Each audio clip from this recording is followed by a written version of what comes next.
జరిగిన అత్యంత దారుణమైన సంఘటనకు నిరసనగా మేము ఎన్ని కార్యక్రమాలు చేయాలో అన్ని కార్యక్రమాలు చేస్తాం.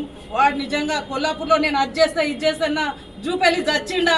మరి మహిళకు ఇంత కష్టం వస్తే వాడు ఒక్కసారి చూసేద్దా? నిజంగా వాడు ఒక తల్లికి పుట్టి ఉంటే వాడికి పిల్లలు ఆడపిల్లలు ఎవరైనా ఉంటే ఆ పిల్లని చూస్తే వాడు నిజంగా అసలు వానికి మంత్రి పదవి ఇచ్చిన రేవంత్ రెడ్డి గారికి అడగాలి. నేను నిజంగా నాకెంత బాధ అయితే వల్గర్గా మాట్లాడుతున్నా అంటే అమ్మాయి పరిస్థితి దారుణంగా ఉంది.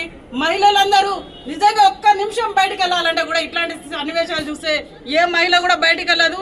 చెంచు మహిళలకు అది చేస్తున్నాం ఇది చేస్తున్నామని పేపర్ రాతపూర్వకంగా రాస్తారు కానీ వాళ్ళ దగ్గరికి ఏం పోతలేదు. ఇండ్లు ఇస్తున్నాము అది ఇస్తున్నాం ఇది ఇస్తున్నామన్నారు. ఆర్డిటి ఇవన్నీ ఎందుకు వస్తున్నాయి? మీరు ఏం చేస్తారు? కాంగ్రెస్ ప్రభుత్వం వచ్చినాక ప్రతి మహిళకు అత్యాచారాలు అన్ని మానభంగాలు ఇవి మాత్రమే జరుగుతున్నాయి కానీ ఏ మహిళకు న్యాయం జరిగేటట్టు లేదు.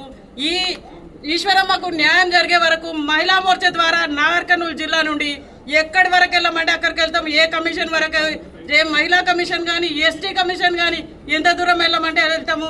మా అధ్యక్షుని ఆధ్వర్యంలో ఏం చేయడానికైనా మేము వెనకాడమని, ఆ మహిళకు న్యాయం జరగకపోతే మేము ఎంత నిరసనలు ఏ విధంగా చేయాలో ఆ విధంగా చేస్తాము. దీని న్యాయం జరగాలని మేము కోరుకుంటున్నాం మహిళా మోర్చా ద్వారా.